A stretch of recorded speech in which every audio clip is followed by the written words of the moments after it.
جس کے پاس طاقت ہے یہ بھیس بدل کے آ جاتا ہے. لیکن یہ بھی میرا عزت منبر کی قسم کھا کے کہتا ہوں، اس جگہ سے لے کے شاہ سید بلو سے لے کے مجھے مکہ المکرمہ اور نجف اشرف لے جانا، میں حرف حرف کا ضامن ہوں. شیطان جب بھی بھیس بدل کے آیا مولوی کے روپ میں آیا ہے، ماتمی کے روپ میں نہیں آیا. اس نے جب بھی بھیس بدلا یہ مولوی بنا.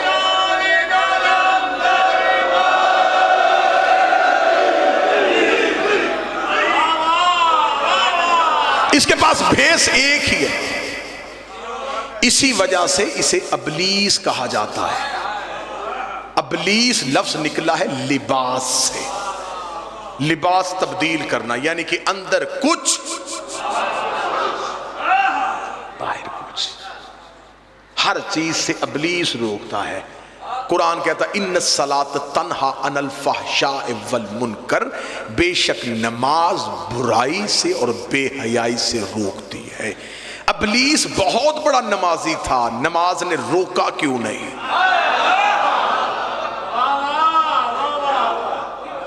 اس کا مطلب عبادت ہر کسی کی عبادت نہیں ہوتی. خیر یہ لمبی تفصیل اس میں جاؤں گا تو اور آگے دروازے کھل جائیں گے، میں موضوع سے ہٹ کے کہیں اور نکل جاؤں گا. یہ 3 جگہوں پہ کیوں ہے؟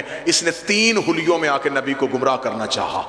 خدا نے کہا قیامت تک کے لیے اس کے 3 حلیوں پہ لعنت کرو. پہلا حلیہ کون سا؟ جب حضرت ابراہیم اسماعیل کو لے کے گھر سے نکل آئے اس نے بھیس بدلا،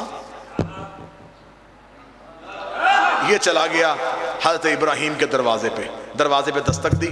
اندر سے ابراہیم کی بیوی اسماعیل کی ماں جناب ہاجرہ، عزت مآب خاتون. بیوی نے پردے کے اندر سے پوچھا کون ہے؟ بیوی تیرا ہمدرد ہوں. میرا ہمدرد؟ کیا چاہتا ہے؟ بیوی سوال پوچھنے آیا ہوں کہ کیا آپ کا بیٹا اسماعیل گھر پہ ہے؟ فرمایا نہیں، وہ اپنے بابا کے ساتھ گیا ہے، ابراہیم کے دوست کے گھر میں کوئی دعوت تھی. کیونکہ قرآن کہتا ہے جناب ابراہیم گھر میں یہی بتا کے گئے تھے. فرمایا ابراہیم کے دوست کے گھر میں دعوت ہے اور وہ اسماعیل کو ساتھ لے کے چلے گئے. اس نے کہا نہیں بی بی، دعوت پہ کوئی چھری نہیں لے کے جاتا.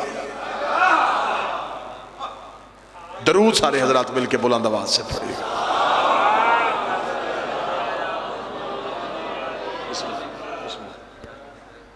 عزت مآب علی جناب شہنشاہ قصائد، میرے آپ کے ہم سب کے پسندیدہ ذاکر، ہم جن کے منتظر تھے وہ منتظر آ گئے. اب آپ نے جتنی داد مجھ سے بچا کے رکھی ہے یہ آپ سے نکلوائیں گے، میرا قرضہ بھی پورا کروائیں گے اور نوکری بھی بڑی کمال دیں گے. سرکار بس یہ بات یہیں پہ مکمل کروں اور ممبر اپنے بھائی کے حوالے کروں. اس نے کہا بی بی دوست کے گھر دعوت نہیں ہے، ابراہیم کے ایک ہاتھ میں چھری تھی ایک ہاتھ میں رسی تھی، وہ تیرا بیٹا ذبح کرنے گیا ہے. اتنا جملہ سنا تھا بی بی ہاجرہ نے کہا پھر مجھے بتا کیا کرنا چاہیے. اس نے کہا بی بی سوچتی کہ گھر سے باہر نکل، وہ جا رہا ہے ابھی ابراہیم رستے میں، جلدی سے جا کے اسماعیل کو لے کے واپس آ جا. جب اسے کہا نا گھر سے باہر نکل، بی بی نے پردے کے اندر سے کہا لا حول ولا قوت الا باللہ العلی العظیم. دروازے پہ شیطان کھڑا ہے. اسے کہا بی بی تو نے کیسے پہچانا؟ فرمایا جو نبیوں کی بیویوں کو حق کے مقابلے پہ گھر سے باہر نکالے وہ کل بھی شیطان تھے آج بھی شیطان. تو نے نبی کی بیوی کو حق کے مقابلے میں گھر سے، تو شیطان ہے. اس نے دوسرا حملہ کیا جناب ابراہیم پہ. جناب ابراہیم اسماعیل کو لے کے جا رہے تھے، جناب ابراہیم کے ساتھ چلنا شروع ہوا. ابراہیم نے دیکھا کہ میرے ساتھ کچھ آ رہا ہے. ابراہیم نے یوں دیکھا. ابلیس نے آج باپ اور بیٹا کہاں جا رہے ہیں؟ ابراہیم نے کہا میں بیٹا ذبح کرنے جا رہا ہوں. بیٹا ذبح کرنے جا رہا ہے کیوں؟ ابراہیم کہتے میں نے خواب دیکھا، اللہ کا صدق تو رویا، پھر میں نے چاہا کہ میں اپنے خواب کو سچا کروں. اسماعیل کا یوں حال، جانے دے، خواب ہم بھی دیکھتے ہیں، ہم نے تو آج تک بیٹے ذبح نہیں کیا. میں نے بڑی دفعہ ایسا سپنا دیکھا ہے، میں نے تو کبھی بیٹا ذبح نہیں کیا. ابراہیم نے نیچے سے کنکر اٹھایا، اسے شک ہوا، یہ بھاگا. ابراہیم نے پیچھے سے کنکر مار کے کہا خدا تجھ پہ لعنت کرے تو شیطان ہے. اسے کہا تجھے کیسے پہچانا؟ فرمایا جو نبی کو اپنے جیسا سمجھے.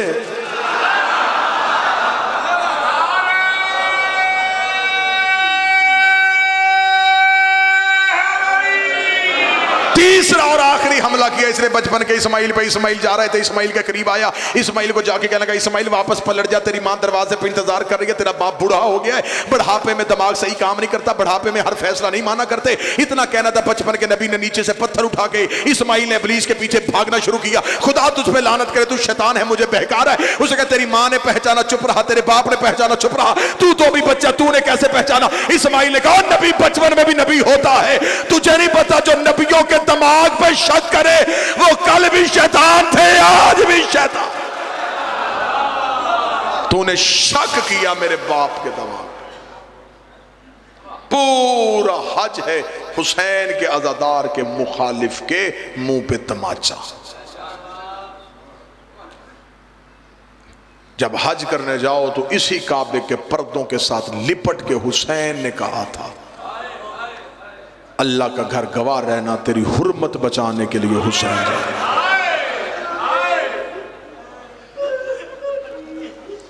بیان سر شہادت کی اگر تفسیر ہو جائے, مسلمانوں کا کعبہ روضہ شبیر ہو جائے. لوگ حج کے لیے آ رہے تھے, حسین بہنوں کے اونٹ بہنوں کو سوار کروا رہے تھے. سادات و غیر سادات قافلہ نکل کے ایک ایسی منزل پہ آیا جہاں پہ آ کے حسین نے قافلے کو روکا. قافلہ رو کے حسین روتے روتے ایک ٹیلے کے پیچھے چلے گئے. کافی دیر تک عالیہ نے دیکھا کہ حسین واپس نہیں آئے. بی بی کی آواز اما فضا, جی شہزادی. عباس کو بلا, جناب عباس ہے. G B be. عباس میرا حسین کہاں ہے؟ بی بی ابھی قافلے سے نکل کے اس ٹیلے کے پیچھے گئے حسین. عباس جا پتہ کر کے میرا حسین کہاں ہے؟ مولا عباس نے حسین کے گھوڑے کے قدموں کے پیچھے اپنے گھوڑے کے قدم چلائے. کتابیں لکھتی ہے ٹیلے کے پیچھے حسین سر سے امامہ اتار کے زمین پہ بیٹھے رو رہے تھے. یوں عباس کو آتے دیکھا, سخی نے جلدی سے امامہ اپنے سر پہ رکھا. حسین اٹھنے لگے تھے, یا عباس کے دونوں ہاتھ حسین کے قدموں پہ آئے.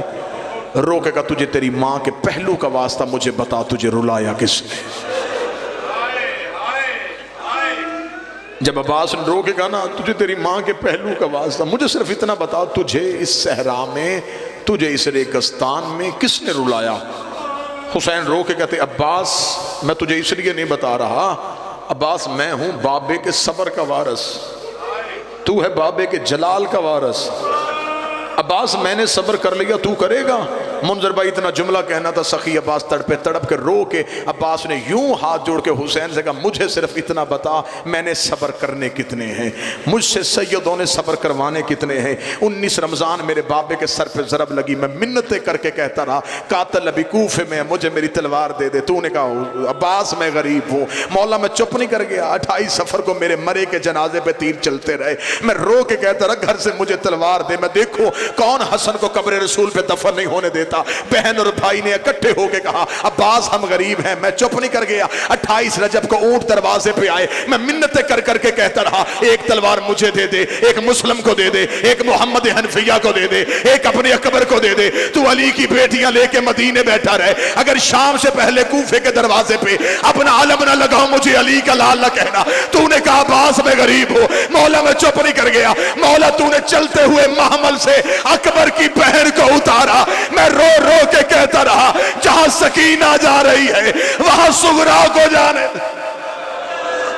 تو نے کہا عباس میں غریب. مولا میں چپ نہیں کر گیا. مولا کتنے صبر کروانے. حسین رو کے کہتے عباس میرا لال حوصلہ, عباس حوصلہ.